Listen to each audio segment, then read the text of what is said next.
legal essa, não é? É muito bom, porque nós estamos começando mais um programa, O Espírito da Letra, analisando a obra de André Luiz. Eu tenho certeza que você, sempre que escuta essa musiquinha, você sabe que vem uma coisa bacana, vem ensinamentos muito úteis. O nosso livro é aquele que você já está acompanhando, já está ficando curioso, porque estamos indo para a parte final do livro, não é? Entre a Terra e o Céu. Pega o seu livro, hoje é o capítulo 31. O título do capítulo é A Nova Luta. Nós já estamos vendo que o rapaz Júlio, no plano espiritual, renasce, não é? E aí vamos acompanhar o que André Luiz está nos contando. O pequeno Júlio desenvolvia-se como flor de esperança no jardim do lar. Todavia, sempre mirrado e doente, enfermiço. Os pais se empenhavam, desvelavam-se para assisti-lo de maneira conveniente. Contudo, por mais adequados que fossem os tratamentos que recalcificavam, que revigoravam o menino, ele trazia doloroso estigma, dolorosa cicatriz, dolorosa ferida na garganta. Extensa ferida na glote dificultava-lhe a nutrição. Farinhas suculentas estavam junto com o leite da mãe para robustecê-lo, torná-lo mais forte, mas eram infrutíferas essas tentativas.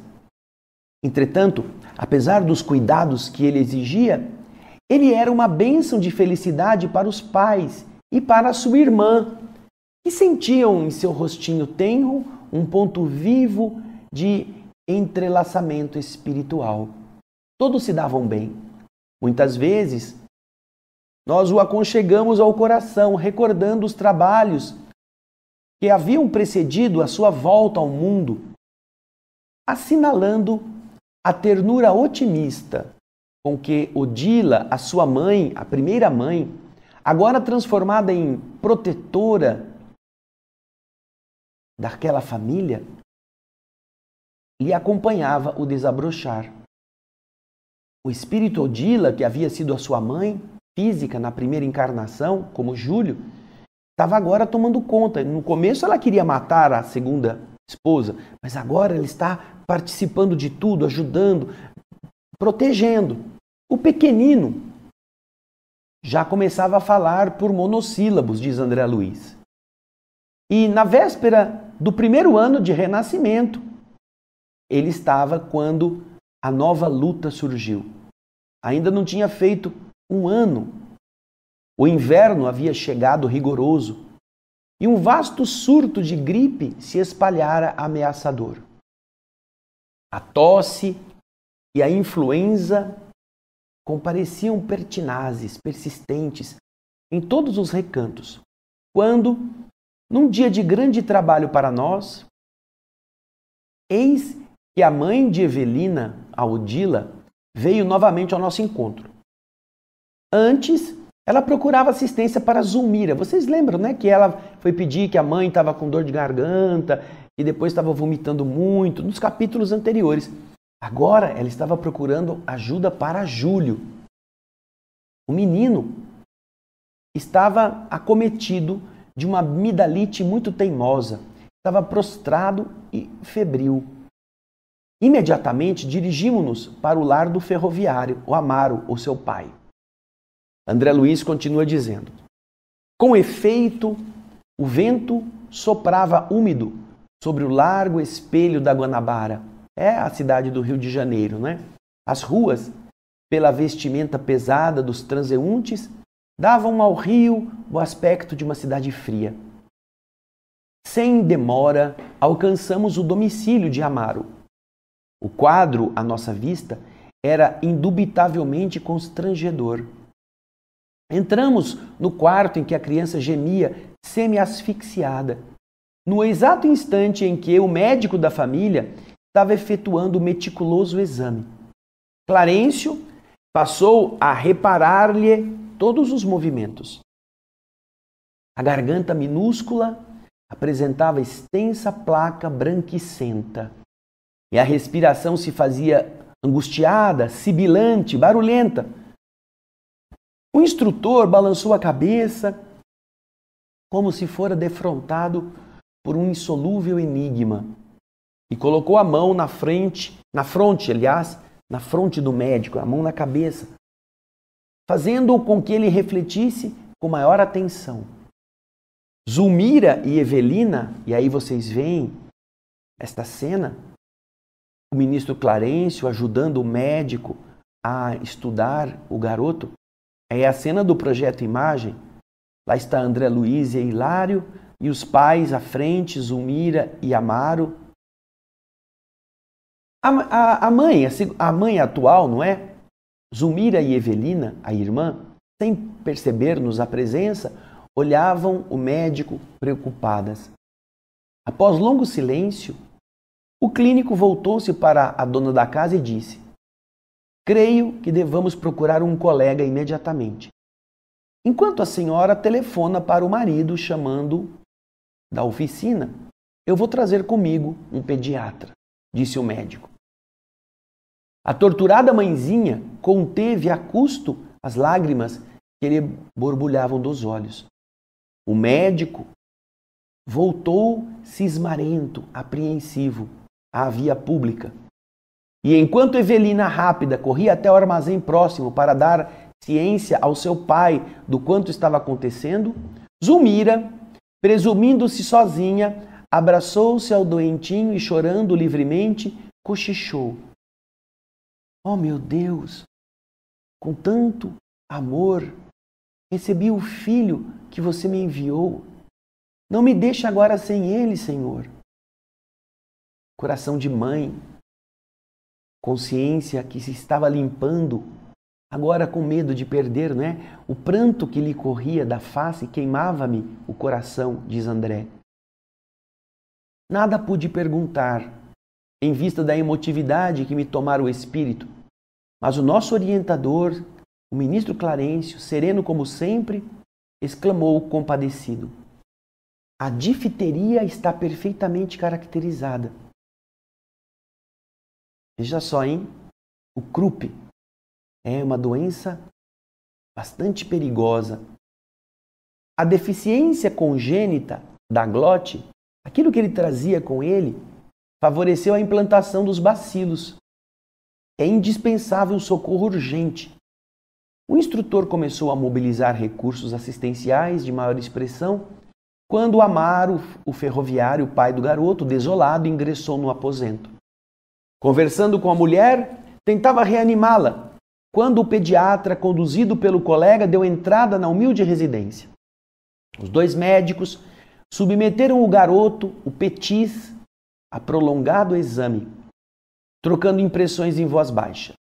O especialista, apreensivo, após manifestar a suspeita de Krupp, uma obstrução aguda da laringe, reclamou a análise de laboratório, decidindo transportar consigo mesmo o material necessário à inspeção. Ao sair, prometeu dar a sua opinião dentro de algumas horas. Notificou o pai agoniado que tudo lhe fazia crer tratar-se de garrotilho, o nome comum popular do Krupp. Entretanto, reservava o diagnóstico definitivo para depois dos exames, é claro. Se a hipótese se confirmasse, ele enviaria um enfermeiro de confiança para a aplicação do soro adequado. Mantendo vigilância junto ao doentinho, o ministro nos recomendou, tanto a Hilário quanto a mim, André, acompanhar o pediatra, de modo a prestar-lhe colaboração possível ao nosso alcance. Nós o seguimos sem hesitar.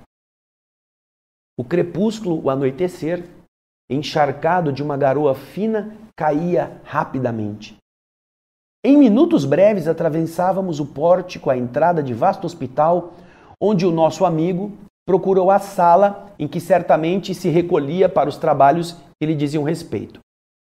Chegados a estreito recinto, fomos defrontados por uma surpresa que nos impunha uma verdadeira estupefação. Que surpresa era essa? Mário Silva, o enfermeiro, Mário Silva. Lembram? Lá nos capítulos iniciais, aquele que tinha um amor pela Zulmira, que era seu companheiro e que ela depois terminou o relacionamento para se casar com Amaro. Mário Silva, em seu traje branco, conversava com Dona Antonina, que carregava no colo a pequena Lisbela, pálida e ofegante. A jovem senhora, que não mais havíamos visto, aguardava o especialista, trazendo a filhinha à consulta. A filhinha dela estava doente. E aí vocês veem a Antonina. Lembram da Antonina? Na casinha dela. Lembram? Que tinha aquele velho, que estava ali, o Leonardo Pires, tomando conta, em espírito, seu avô. Agora, ela está ali na consulta, está vendo? A filhinha dela no colo, André Luiz acompanhando o médico, que estava vindo lá da casa do Amaro. Que estranho, não é?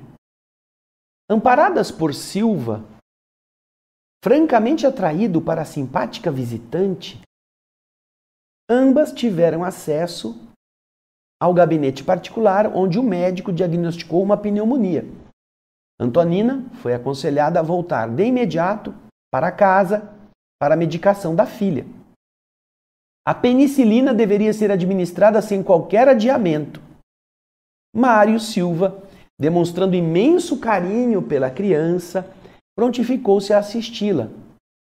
Traria um automóvel e atenderia ao caso pessoalmente. O chefe dele, o médico, não é? Passeou o olhar pelo mostrador do relógio e concordou, ressalvando: bem, você pode cooperar com as nossas clientes, mas preciso de seu trabalho, de seu concurso em um bairro distante às 22 horas, às 10 da noite. O rapaz assumiu o compromisso de voltar a tempo. E um táxi pegou o trio, Mário Silva, Antonina e Lisbela, rolando na direção da casinha que visitáramos certa vez, tempos atrás. Diante do inesperado daquele encontro, Mário Silva, lembram da Antonina? Lembram dela? A Antonina, lá na Guerra do Paraguai, a Lola Ibarruri, lembram dela? O Mário Silva, lá na Guerra do Paraguai, lembram dele? O José Esteves. O Leonardo Pires envenenou, lembra dele? Porque ele teve um caso com a Lola Ibarruri. O inesperado daquele encontro era importante. Então sentimos necessidade de um entendimento mais seguro com o nosso orientador. Voltando ao quarto, onde o pequeno Júlio piorava sempre, fizemos um breve relato do acontecido. Clarencio escutou com interesse e ponderou preocupado. Nós não podemos perder tempo. Vamos até a casa de Antonina. A lei, olha só, hein? A lei está reaproximando os nossos amigos uns dos outros. E Mário precisa fortalecer-se para exercitar o perdão. Os raios de ódio da parte dele podem apressar aqui o serviço inevitável da morte. Corremos então ao domicílio da valorosa mulher. Com efeito, depois de haver iniciado o tratamento providencial da menina, agora acamada, Mário Silva olhava a dona da casa, perguntando a si mesmo onde havia visto aquele torturado perfil de Madonna. Guardava a nítida impressão de haver conhecido Antonina em algum lugar. Agradavelmente surpreendido, ele se sentia ali como se fosse em sua própria casa. E a simpatia não se revelava, não se patenteava tão somente no coração dele. A senhora e os filhos o cercavam de atenções. Olha que interessante. Não era só uma afinidade dele com a mulher, mas a mulher e os seus filhos também gostavam dele. Havia uma afinidade entre eles. Bom, nós vamos agora começar a ver o desdobramento das diversas etapas evolutivas do ontem acontecendo agora. Vimos que nesta primeira parte, apesar de já estar reencarnado, com o esforço dos espíritos, Júlio precisa livrar-se do efeito da tentativa de suicídio e do suicídio consumado na vida passada. Graças à fragilidade da sua garganta, não é? Antes de completar 1 ano, ele não estava com 1 ano de vida, ele contraiu a infecção que nós conhecemos pelo nome vulgar de Krupp, se chama difteria. Esta é uma infecção que leva muitas pessoas à morte. Levava anteriormente, até que foi descoberto o soro para tratar. Porém, você está entendendo que isto era consequência, naquele ponto frágil, justamente do efeito do processo do suicídio, da destruição que ele havia praticado contra o seu corpo no passado. E ele precisava drenar do seu perispírito, daquela glote machucada, para uma outra força magnética mais densa, que era o corpo físico, para limpar o perispírito, para recuperar o equilíbrio biológico daquela área. Então, com a parte vulnerável exposta ao inverno, as bactérias que estão no ambiente e às vezes até mesmo no nosso próprio corpo encontraram campo fácil à sua proliferação em função da debilidade física e magnética desta região, comprometida no passado com a tentativa do suicídio através do veneno. E agora? Você se lembra que este menino morreu afogado na vida anterior. A mesma forma de morte que ele teve quando se matou na vida passada. Porém, ele guardava ainda o resultado da tentativa do suicídio, que foi aquela ferida na garganta, quando ele tomou veneno antes de morrer afogado. Ele tomou veneno, foi abrigado pelo setor de enfermagem lá do Exército do Brasil, e aí ele se recuperou, apesar de que ele ficou com o resquício, com o resultado do envenenamento, do corrosivo na garganta. Agora, ele está resgatando este segundo gesto impensado. E então, o que acontece é que ele precisou do médico. O médico veio, trouxe um outro. O outro precisou fazer um exame para ter certeza, mas achava que era Krupp. Foi ao hospital, André Luiz, amando de Clarencio. E aqui, vejam só, nós não podemos imaginar que Clarencio estava meio de bobão nessa história. Ele é um ministro, não é? Ele mandou o André Luiz e o outro irem acompanhando o médico, porque talvez ele já estivesse informado de que as coisas agora iam começar a se estreitar. Então eles chegam no hospital e quem que eles encontram lá cuidando dos doentes? Porque havia muita gente doente, no caso do inverno, no Rio de Janeiro. O enfermeiro. Quem é enfermeiro? Mário Silva. Mário Silva está cuidando de quem? Uma mulher que levou a filha doente. Vejam só essas fortuidades da vida, essas coisas casuais que acontecem. Antonina levou Lisbela, que estava com pneumonia, para ser vista. E quem é que está atendendo Antonina? Assim, casualmente, o Mário Silva. Só que Mário Silva está achando bonita aquela mulher, está vendo aquele ambiente harmonioso entre ele e ela, porque ela é uma nova paciente, nunca tinha visto antes. Porém, quando o médico atende e constata a pneumonia, manda ela para casa, dá remédio, aplicar a penicilina. E o enfermeiro, que provavelmente estava no seu momento de ir embora, se prontifica a levá-la até a casa, a atender a menina. E quando ele está lá, ele se sente num ambiente familiar. Antonina, depois de ter o remédio aplicado na menina, que agora vai para a cama, e os 2 filhos que estavam ali, juntos da família, permaneciam em harmonia e ele se sentia muito feliz. Porém, o médico havia dito para ele: você pode ir, mas às 10 da noite eu preciso de você aqui, que você vai ter que atender um outro caso. Que era o tempo de fazer o exame, confirmar o Krupp e depois preparar o soro para ser aplicado no próprio Júlio. Ou seja, Amaro e Zulmira estão em casa cuidando do Júlio. Mário Silva foi cuidar da Antonina e sua filha. Mas Mário Silva vai voltar e vai ter que ir lá na casa do Amaro e da Zulmira. Quando eles viram isto, voltaram correndo para o ministro. E o ministro Clarencio então disse: nós agora precisamos correr para atender o Mário, porque pela sequência da lei, olha só, hein? A lei atrai, a lei aproxima as pessoas. A lei está aproximando os nossos irmãos. Vamos nos dirigir até a casa de Antonina. Lá, Mário precisa de ajuda, porque provavelmente ele, se não exercitar o perdão, pode ser que quando ele vier aqui, ele mate o menino mais depressa.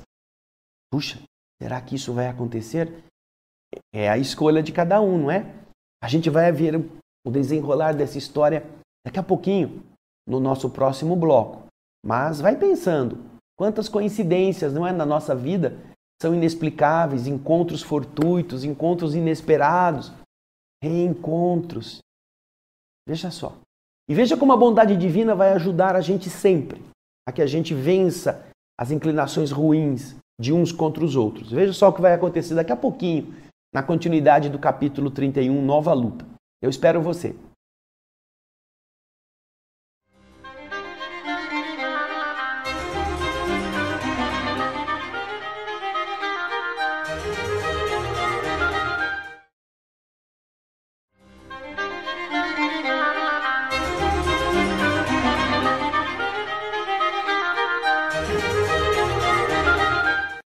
Estamos de volta com a segunda parte do capítulo 31, Nova Luta. Agora, então, o ministro Clarencio vai até a casa da Antonina com o André Luiz e com o Hilário. Aí ele vai continuar nos contando o que está acontecendo, o André Luiz. Vamos lá. O texto nos explica. Intimamente deslumbrado, o enfermeiro declarava de viva voz estar experimentando uma paz que há muito ele não conhecia, com o que Dona Antonina se alegrava muito, se regozijava, sorrindo. Percebendo que Haroldo e Henrique, os meninos, se mostravam apaixonados pelas disputas esportivas, ele começou a ter uma animada conversa em torno do futebol e, com isso, conquistou o carinho dos dois. A mãezinha, preparando o café, entrava no alegre entendimento de vez em quando, a fim de podar o entusiasmo dos meninos, quando a palavra deles se mostrava menos construtiva. Somente no decurso da afetuosa palestra, viemos a saber que a nossa amiga havia se enviuvado. O esposo, que tinha ido embora, largado a mulher com 4 filhos, segundo notícias que haviam chegado de metrópole distante, havia morrido num desastre que fora causado pela sua própria imprudência. Lemos então no olhar de Silva o contentamento com que obtinha semelhante informe. Ai, é uma viúva, não é casada, já foi casada, ou seja, está livre. Nossa, que sorte a minha! Começava então a registrar incontrolável interesse o Mário Silva pela vida naquele ninho agasalhante que parecia que lhe pertencia. Às 8 horas em ponto, Antonina, sem afetação, convidou com simplicidade. Senhor Mário, hoje temos o nosso culto evangélico, nossa oração em família. O senhor quer ter a bondade de partilhá-lo? Vamos orar aqui. O senhor pode rezar conosco? E ele, de maneira incompreensivelmente feliz, concordou de pronto. Aquela reunião, naquela noite, foi feita ao redor do leito de Lisbela, porque a menina não desejava perder o benefício das orações. Um copo de água pura foi colocado junto à cabeceira da pequenina. E, de novo, o testamento em punho, acomodados os companheiros ao redor, Antonina recomendou a Henrique o seu filho, fizesse a prece inicial. O menino então recitou o Pai Nosso e em seguida pediu a Jesus a saúde da sua irmãzinha doente com uma súplica muito enternecedora. Nós vimos o nosso orientador, o ministro Clarencio, aproximar-se do recipiente de água cristalina, magnetizando-a, colocando ali energia em favor da doentinha. Esta menina, a Lisbela, parecia expressivamente confortada diante da oração que ela ouvira. E logo depois de fazer isso, o ministro se aproximou de Mário Silva. Ele recebeu as irradiações também. E Haroldo, com uma malícia graciosa, olhando o hóspede inesperado, perguntou para a mãe: quem abrirá o livro? Parece as crianças, né? As crianças gostam desse... Vai abrir o livro, é uma coisa importante. Quem vai abrir o livro hoje? E a mãe, entendendo o que o menino estava querendo dizer, disse: certamente vai ser o nosso amigo que vai nos fazer essa honra, disse a genitora Antonina, indicando o enfermeiro que estava ali. Mário, ignorando, sem saber como expressar a felicidade que lhe fluía do coração, pegou o pequeno volume, sob a atenção de Clarencio, que ele tocava o busto, o peito e as mãos, influenciando-o para a descoberta do texto que seria útil para eles, o texto adequado. O rapaz, emocionado, algo trêmulo na participação deste serviço espiritual, inteiramente novo para ele, sem perceber o amparo que o envolvia, abriu o livro, aparentemente ao acaso, em determinada passagem, como se ele estivesse agindo a esmo, aleatoriamente, e passou o livro para Antonina, que em voz pausada leu o versículo 25 do capítulo 5 das anotações do apóstolo Mateus.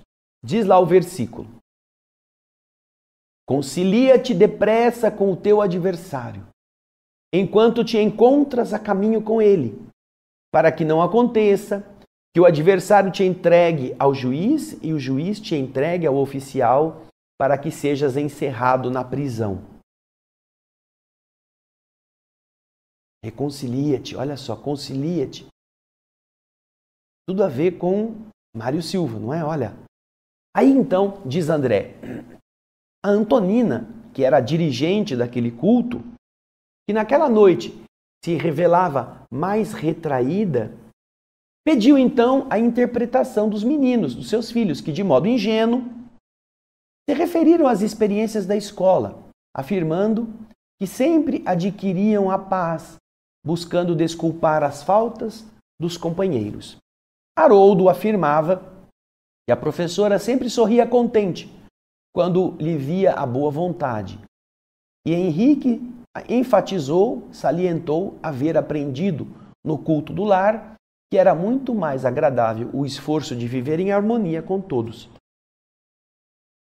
Essa conversa parecia ameaçada de esfriamento, mas o nosso orientador aproximou-se de Antonina e, impondo-lhe a mão sobre a fronte, como que a impelia ao justo comentário.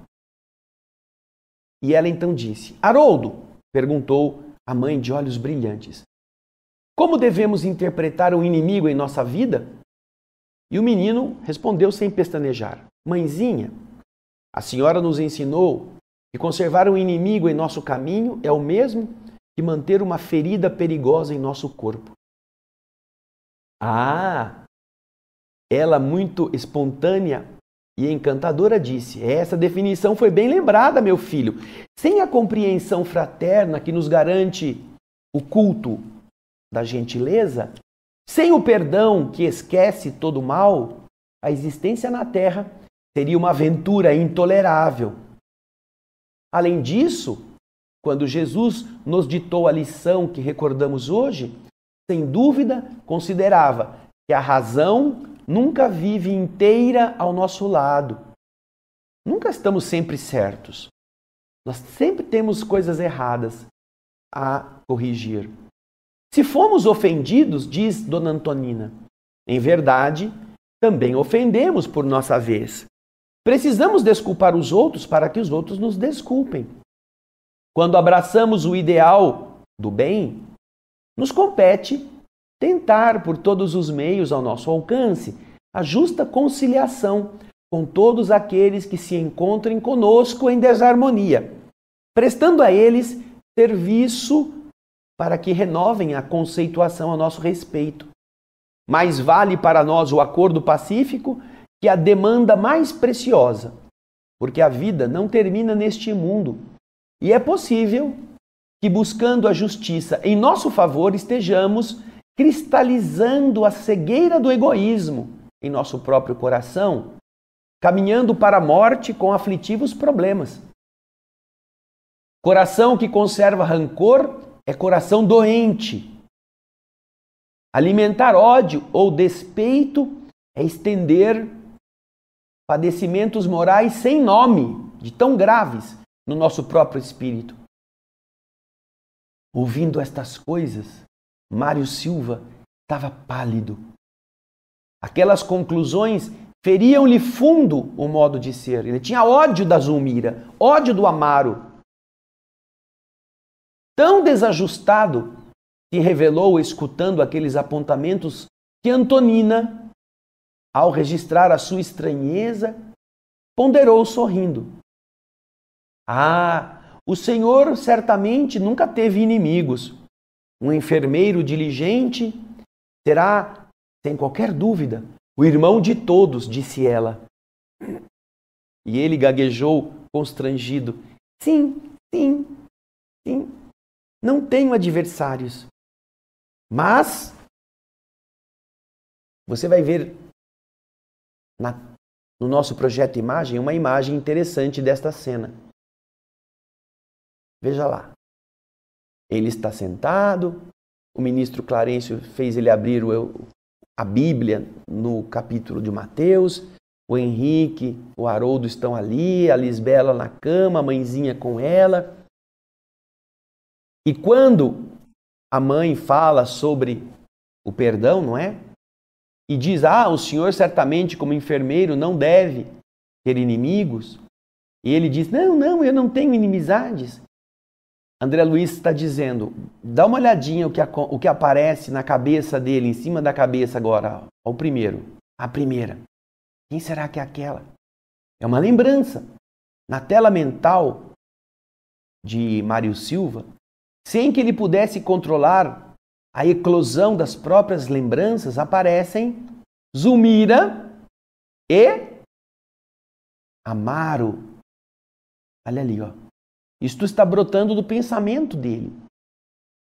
E surgem como os desafetos que ele, Mário Silva, no íntimo do seu espírito, não conseguiu desculpar. Odiava-os, sim.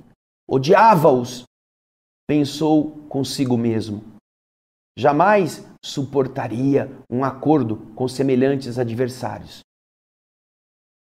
Veja só a dificuldade de nosso rancor, não é mesmo? Nosso rancor nos trai, mesmo que a gente queira parecer bonzinho, mesmo que a gente queira falar mansinho, a nossa memória carrega consigo, se não foi um ato de amor e espontâneo desligamento do mal, carrega consigo as nódoas, os seus furúnculos putrefatos. Porém, veja só, a sinceridade da Antonina, que falava com ele, o encantava. Aquela viúva jovem, cercada de 3 filhinhos, superando talvez os obstáculos dos mais inquietantes para viver, constituía um exemplo de quanto podia edificar o espírito de sacrifício. Em nenhum ambiente onde ele estava vivendo, ele havia encontrado antes aquele calor de fé pura, necessário às grandes construções de ordem moral. Além de tudo, laços de vigorosa afinidade empurravam-no para aquela mulher com quem se simpatizara à primeira vista. Por mais que ele vasculhasse as próprias lembranças, não conseguia lembrar-se, recordar aonde, como e quando a conhecera.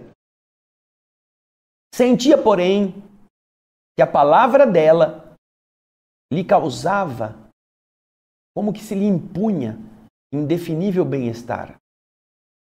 Olhando Antonina com enternecimento, perguntou a ela: a senhora julga que devemos procurar a conciliação com qualquer espécie de inimigos? E ela, sem hesitar, disse: sim, julgo que sim. E ele então responde: e quando os adversários são de tal modo inconvenientes que a simples aproximação dele nos causa angústia?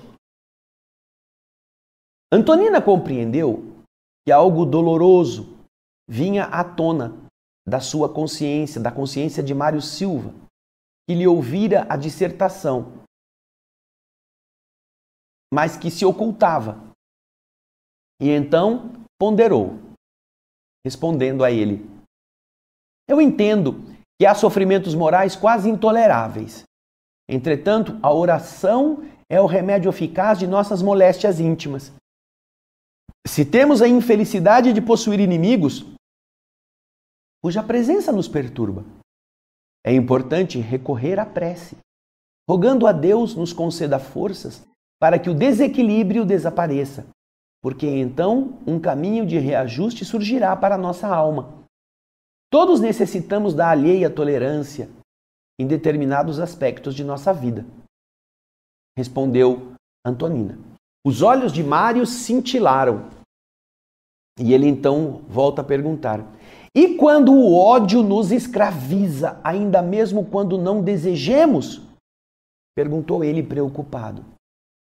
E ela responde: não existe ódio que resista aos dissolventes da compreensão e da boa vontade. Quem procura conhecer a si mesmo, desculpa facilmente. Silva empalidecera.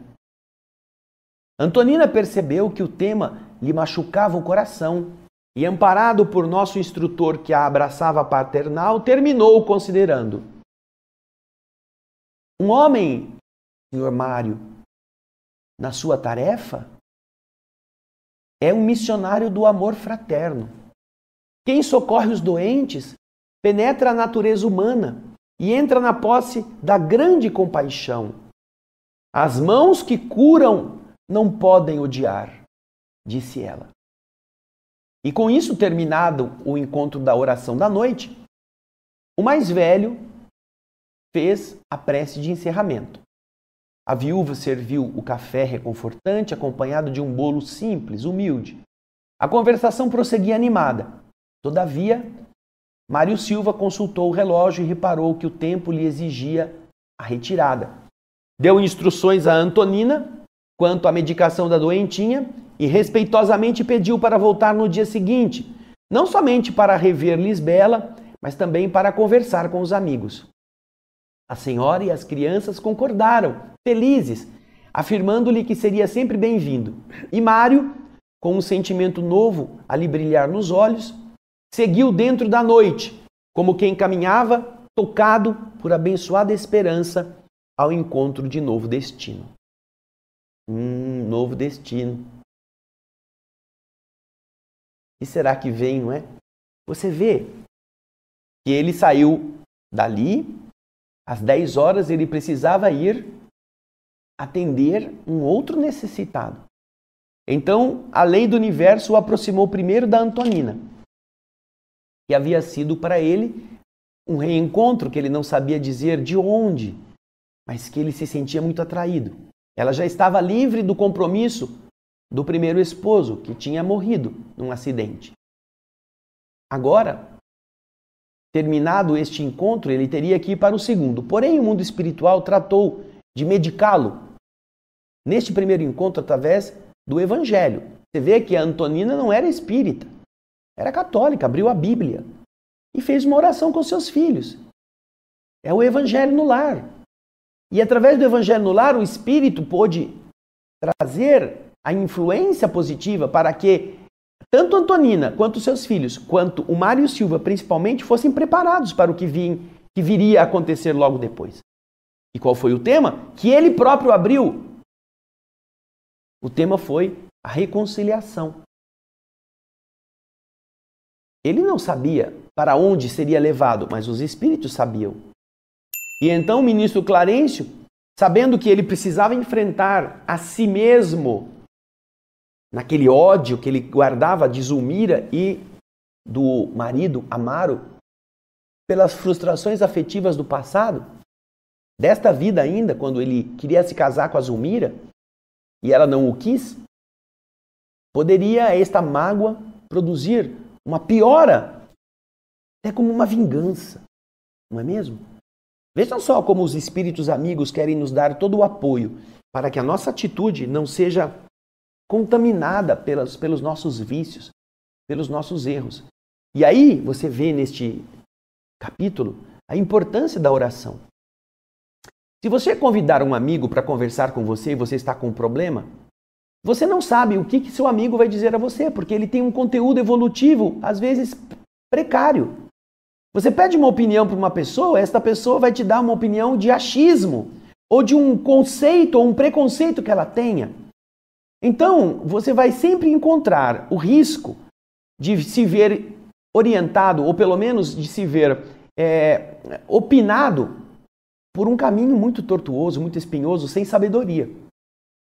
É muito arriscado você encontrar, porque é raro, uma opinião justa. E às vezes, amigos da mesma idade são aventureiros no mesmo barco da vida. Não passaram por percalços, não tiveram sabedoria. Então, às vezes, você consegue encontrar um pouco de sapiência em uma pessoa mais idosa. Porém, nem sempre os idosos têm condições de entender a peculiaridade do momento atual. Às vezes, eles ficaram cristalizados no passado, no ontem. Às vezes, são maníacos, têm ideias fixas, não aprenderam nada, não melhoraram. Por isso é que, quando se fala de evangelho, quando se fala de oração em família, o recurso mais sábio é procurar onde a sabedoria está. No caso, a Antonina procurou o Novo Testamento. Você sempre que abrir o Novo Testamento vai encontrar boas coisas. Não tem risco de você abrir o Novo Testamento e encontrar lá, se vinga mesmo. O cara te roubou, roube. A mulher traiu você com outro, traia também, porque chumbo trocado não dói. Você nunca vai encontrar isso no Evangelho. Você vai encontrar sempre uma postura nobre. Perdoar, compreender, ajudar sempre, esquecer o mal. Por isso que é o melhor, para que nós, compreendendo esta nova forma de sentir, sejamos estimulados a ser diferente.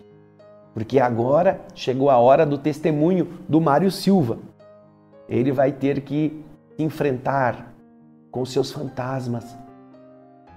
E agora, vamos lembrar das palavras de Antonina. As mãos que curam jamais podem odiar. Vamos pensar nisso? Porque vai ser no próximo programa que vamos ver como que essa história vai seguir, tá bom? O nosso capítulo 32, Luta por Renascer, luta que volta agora, vai nos trazer esta explicação. Eu espero você. Agradecemos muito a sua bondade, seu carinho, suas palavras. Pedimos que você dê o seu joinha, que você compartilhe o nosso programa com seus amigos, que você se inscreva no canal, que você possa estar difundindo ao máximo, porque estas são mensagens que se aplicam a todas as nossas vidas. Nós todos temos pessoas próximas de nós que já estiveram conosco muitas vezes. Obrigado por sua atenção, pela sua presença. Até o próximo Espírito da Letra e muita paz.